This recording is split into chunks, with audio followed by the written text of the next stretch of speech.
Salut à tous, que la paix soit avec vous.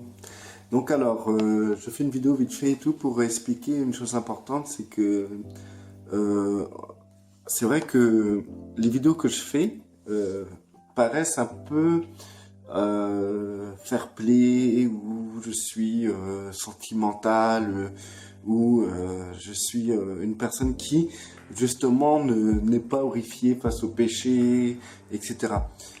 Écoutez, moi, je vous dis franchement, je suis pas là, je suis pas le shérif, je suis pas là pour vous dire ce que vous devez faire parce que vous savez exactement ce que vous devez faire. Chacun d'entre vous, vous savez lire, vous avez lu la Bible, vous savez les choses qui sont importantes ou pas. Et je suis pas là pour dire ce qui est condamnable ou pas. Mais je suis simplement là pour vous expliquer que il faut arrêter de se prendre la tête et d'être simple. De rechercher la simplicité dans votre manière de suivre le Seigneur. Parce que j'ai remarqué que le plus souvent, les gens sont compliqués. Et c'est pour ça qu'ils n'arrivent pas à vivre correctement leur vie chrétienne. Ils ont tout le temps des conflits d'intérêts, ils ont tout le temps des problèmes parce qu'ils sont compliqués. Et ils vont aussi, par leurs complications, compliquer la vie de certains frères, de certaines sœurs, en relevant tout ce qui ne va pas dans leur vie. Moi, j'étais comme ça avant, partout où j'allais. Je reprochais aux gens des choses qui ne vont pas dans leur vie par rapport à ma connaissance de la Bible. Du coup, j'étais quelqu'un de très chiant. Et c'est vrai qu'aujourd'hui, je suis tout le contraire. Et je rends gloire à Dieu parce que c'est lui qui m'a changé. C'est lui qui m'a rendu comme je suis aujourd'hui. C'est-à-dire que je suis aujourd'hui, je suis la personne qui va pas te juger, qui va pas t'écraser, qui va pas dire ouais toi t'es pas mon frère parce que tu ne penses pas comme moi. Je suis très loin de ça aujourd'hui. Donc du coup ça paraît être un peu le gars qui s'en fout du péché ou que les frères et sœurs y pêchent. Mais en vérité, moi je m'en fous complètement en vérité si tu pêches ou tu pêches pas.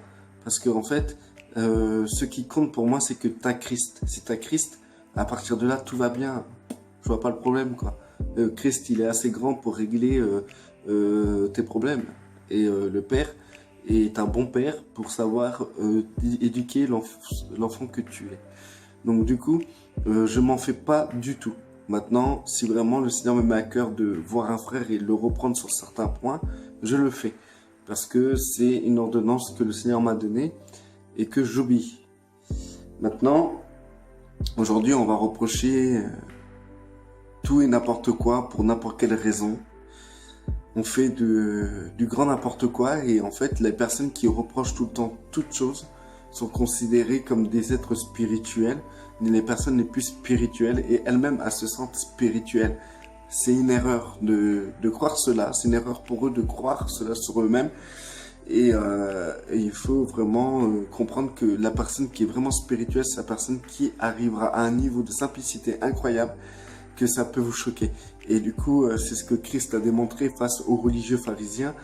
Christ a eu une simplicité de vie, d'amour envers les gens, envers les personnes, quelle que soit leur classe sociale, quel que soit leur niveau. Eh ben, il a été très simple.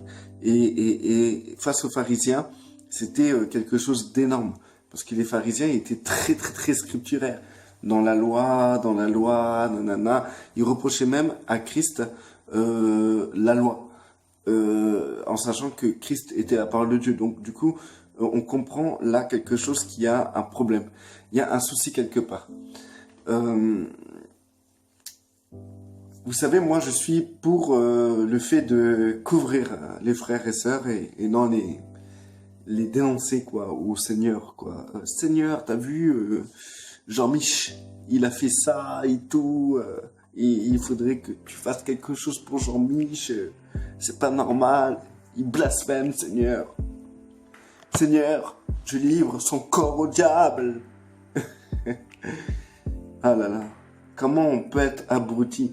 Vous savez, moi-même, je l'ai été. Hein. C'est pour ça que je peux parler comme ça. Je l'ai été à 200%. D'un niveau incroyable. J'étais l'abruti des abrutis. Et j'aimais bien cacher des abrutis, parce que moi-même je l'étais. Non, c'est vrai qu'on est décalé, vraiment décalé. On est loin.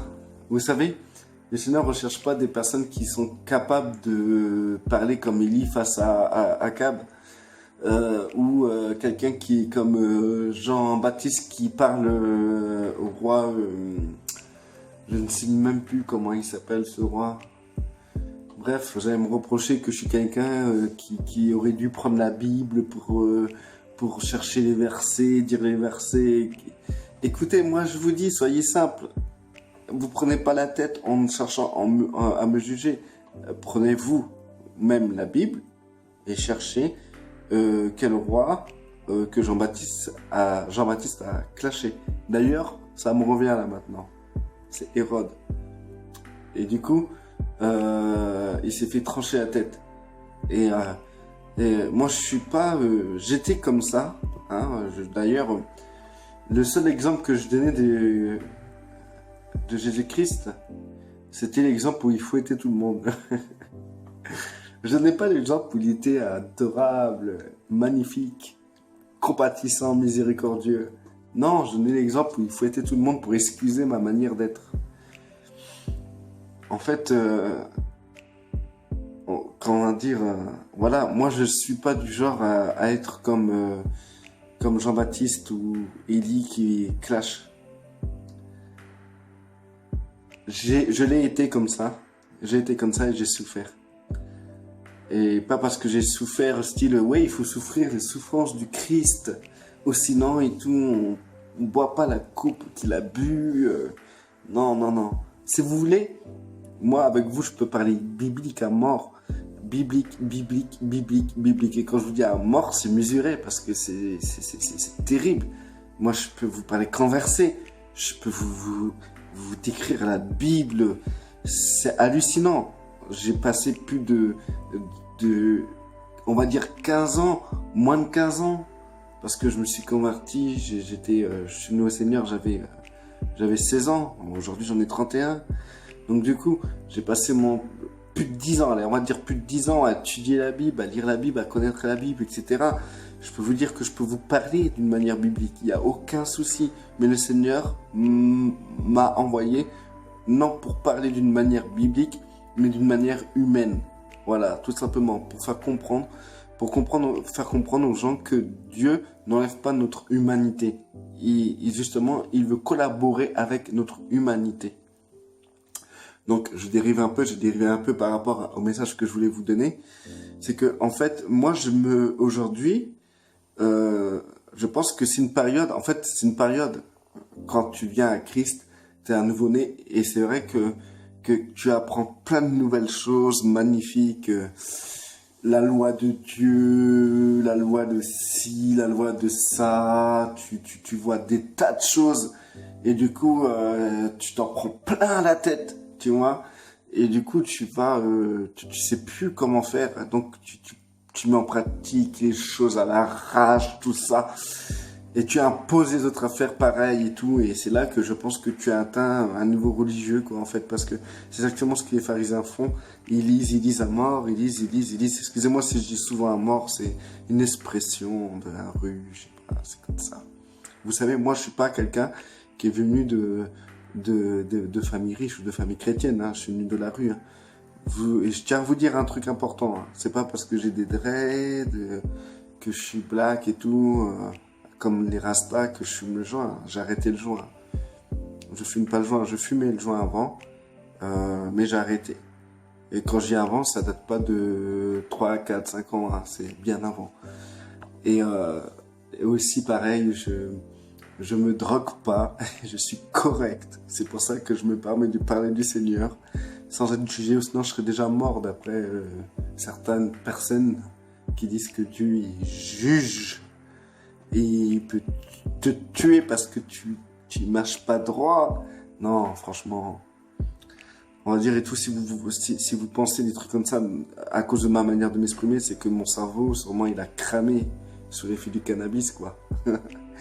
Non, mais bon, le Seigneur, il restaure toutes choses. Donc, pour pas trop dévier, voilà, quand on est jeune converti, on est imposable, on impose ce qu'on comprend.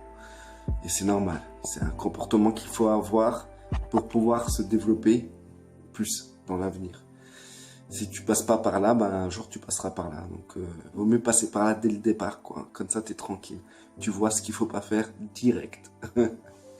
C'est ce qui m'est arrivé. Merci Seigneur que ça m'est pas arrivé 20 ans plus tard, 20 ans plus tard de ma conversion, quoi.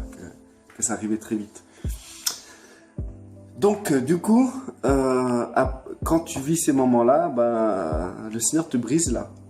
Quand le Seigneur te brise, ça veut pas dire que quand tout va bien, quand tu es dans l'amour, tu respectes ton frère, ta sœur, le Seigneur, il va briser quoi dans tout ça? Tu suis le commandement que Christ t'a donné, aime ton prochain comme toi-même, ou il va te briser. Il ne peut pas te briser dans ça, mais tu briseras dans la religion. Parce qu'en fait, le pharisianisme, c'est ce que Christ a combattu, comment dire, par rapport à ceux qui connaissaient Elohim. Donc il combattait le pharisianisme. Donc du coup, aujourd'hui, Christ est le même et il combat tout ce qui est la religion, le pharisianisme, tout ce qui est légaliste, tout ça. Il le combat même aujourd'hui, même si vous mettez en pratique le Nouveau Testament, la Nouvelle Alliance, d'une manière scripturaire et que vous faites de cette Nouvelle Alliance une loi, eh ben, il va vous combattre parce que vous rentrez dans ce système pharisanique. Je ne sais pas si ça se dit, mais je vous le dis. Donc, acceptez-le. Si vous ne voulez pas, ben, trouvez un mot qui vous convient dans votre tête. Et comme ça, c'est réglé, ça passe. On passe à la suite. Allez. Du coup, ce que je voulais dire aussi, c'est que je pense que le chrétien mature, il va atteindre un niveau, ça sera le niveau de Moïse. Pourquoi? Parce que Moïse, lui-même, c'était un peu le pasteur cool, quoi, tu vois. Ce qu'on me reproche d'ailleurs d'être trop cool, quoi, en fait, hein, d'être fair play, trop cool. Et ben, je pense que c'est très bien, parce que c'est ce niveau-là qu'on atteint après avoir passé par cette période de brisement, parce que nous étions légalistes, pharisianisme, comment dire, que nous étions dans des systèmes de lois, de pensée, de pratiques. Donc, quand le Seigneur te brise de ça, bah, tu sors de là et tu te retrouves dans un état où voilà quoi, tout est permis, mais tout n'est pas utile. Tu arrives dans cet état-là. Et cet état-là est magnifique, c'est la meilleure. C'est la meilleure étape parce que si tout est permis, c'est que tu comprends que l'immensité de la grâce, la véracité de la grâce, tout est permis. Tout est permis, mais tout n'est pas utile. C'est-à-dire que la grâce t'ouvre les perspectives, les portes. C'est énorme la grâce. Mais il y a des perspectives qui sont pas utiles. C'est tout simplement. Par exemple, la grâce fait que tu peux réussir dans la société, mais le fait de réussir à avoir beaucoup d'argent et que cet argent tu le dépenses pour ton bien personnel, pour toi-même, hein, pour toi-même, et ben en fait, cela n'est pas utile. Ça sera pas utile pour toi, pour le ciel, pour tes frères et sœurs, pour le corps du Christ, d'être égoïste. Et avec ce que tu as acquis grâce à la bénédiction que Dieu t'a accordée dans la société. Moïse, revenons à Moïse. Donc Moïse, tout simplement, cette personne-là, il a atteint un niveau magnifique. En fait, c'est un peu ce qu'on déteste aujourd'hui dans le peuple de Dieu, parce que les gens sont devenus trop légalistes. En fait, c'est comme si aujourd'hui, imaginez-vous aujourd'hui, vous faites n'importe quoi, mais vraiment le grand n'importe quoi.